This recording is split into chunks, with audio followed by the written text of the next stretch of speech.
Loki, look who it is! Oh! Oh, hello. Fuck it, I got this.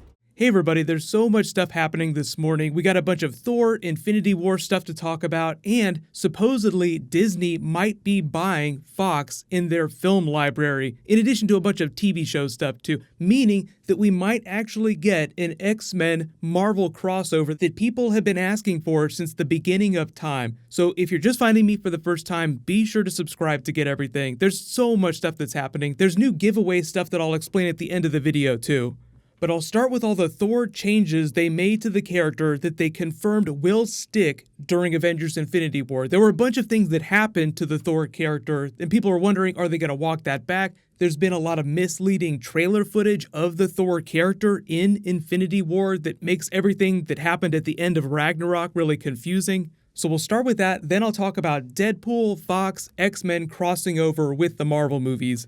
But just careful for spoilers for everything in Thor Ragnarok if you haven't seen the movie yet. Starting with what happened to Thor's face. Very surprising moment in the film, given that it wasn't in any of the trailers. Thor loses his eye during the film. It's almost like somebody took the trailer footage, like whatever they used to cut that, put it into Photoshop, and then just pasted a big wound over one of his eyes so that he looks like Odin now.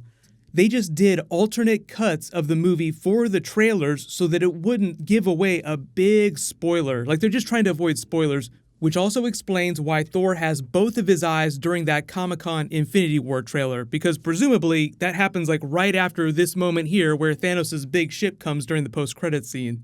So it gives you a really good idea for how much they can change an actor's appearance in post-production. But if you're not a big Thor comic book reader, he did lose his eye in the comics. The older version of Thor pretty much looks exactly like Odin, so it's just sort of bringing that to pass. Like, he is taking the mantle of Odin as King of Asgard, so visually they want to make him look a little bit more like Odin. But obviously he has the short haircut, he's the god of thunder, not the god of war like Odin. So effectively, all of the cosmetic changes to Thor are going to stick during Infinity War in Avengers 4. Yes, I know Doctor Strange could totally reverse him losing his eye with the time jump. Like, he could literally just localize the effect and he would get his eye right back. But if you're wondering why they wouldn't do something like that, it's because, him losing his eye is a big marker of his journey. It's a reminder of everything he's been through, of the growth that he's experienced. And if Doctor Strange gave him his eye back, it would be like them taking back all that character development. It's the same reason why they haven't told the other Avengers in the movies that Coulson is still alive. The hammer is going to stay in pieces. Like, Thor basically said that he's not going to get the hammer back during Infinity War. He said that he gets a brand new, very cool weapon. Didn't say what it is, but we've seen some concept art for it. So because it sort of reaches out of the frame, it doesn't completely reveal what it is. And because he said that he's going to remain hammerless, I think they're just going to give him the axe that he wielded during the Unworthy Thor comics. So it's just speculation, but Jarbjorn is just like the next coolest weapon, and he's been using it for the last couple of years in the comics. The big change for Loki's character is that he has come around a little bit more. He's a little more sympathetic, but that doesn't mean that he's a good character. He's still primarily interested in self-preservation. Remember how he tried to turn Thor in while they were escaping? Sorry, but this is the better option. So he still loves his brother. He still cares about the Asgardians. My people, your savior is here. But he's not above throwing people under the rug in the name of self-preservation, which is why he pocketed the Tesseract.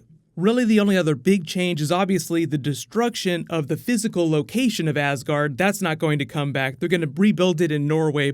They'll probably wait till Thor pops up during a Phase 4 movie to address what's happening with it. Like, oh, we're still in the middle of rebuilding Asgard. The name of the actual city is just called Asgardia, or if you want to go with the collector's name, you can just call it Asberg. Rebuilding New Asberg on Earth. That feels like a joke that Tony Stark would make.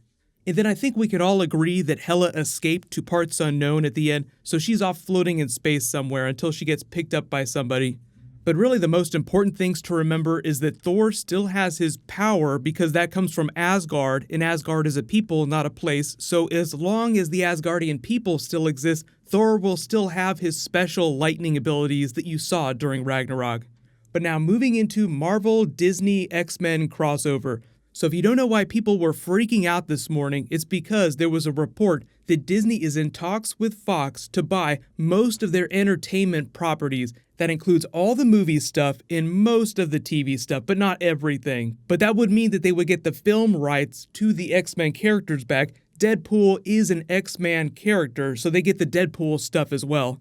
But as of right now, me posting this video, talks have stalled out a little bit, but because it's such a big billion-dollar negotiation, that's totally normal. Like, they're gonna go back and forth. Maybe they'll end up buying them, maybe they won't.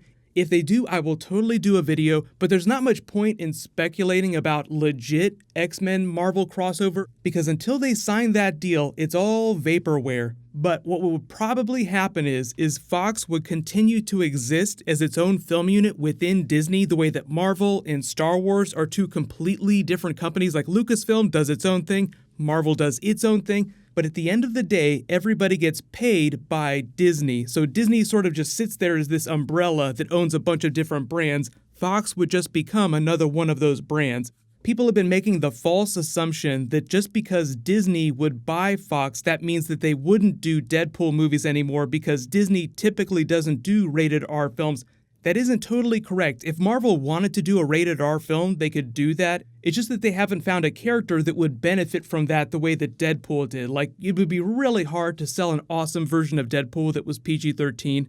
The people at Disney, the people at Marvel, they love making money. They're not stupid. So if the formula for Deadpool is what Fox has been doing so far, they're not going to change that formula. It's just that at the end of the day, the people that distribute the movie in the title card at the beginning might change a little bit. Everything else would stay the same. But Disney buying Marvel is how you get your Wolverine version of the Avengers. It's how you get Deadpool to cross over with some of the more comedically inclined characters. The director of Thor Ragnarok said that he wanted to include a Deadpool moment, but of course lawyers aren't going to allow something like that. But now you could actually legit do some sort of Deadpool thing in a Marvel movie, however big or small you wanted to. But let me know in the comments, if Disney does end up buying Fox, what do you want that crossover to look like? Do you want to keep them separate, or do you actually want to see X-Men characters go up against the Avengers? So Flash Day is tomorrow. I'll have new Infinity War coming later this week, but there's a bunch of DC stuff happening. I'll explain when I start posting those Flash videos. But there's a new round of the Thor ticket giveaway. You can actually use the gift certificate for any movie that you want because Star Wars is coming up. All you have to do to enter is be a subscriber, leave a comment on this video. Congratulations to the winner from the last video, Bruce Allen. Please private message me so I can get your contact details. You can click here for all my Thor Ragnarok Easter eggs, and you can click here for that brand new Star Wars trailer. Thank you so much for watching. Everybody stay awesome. I'll see you guys tonight.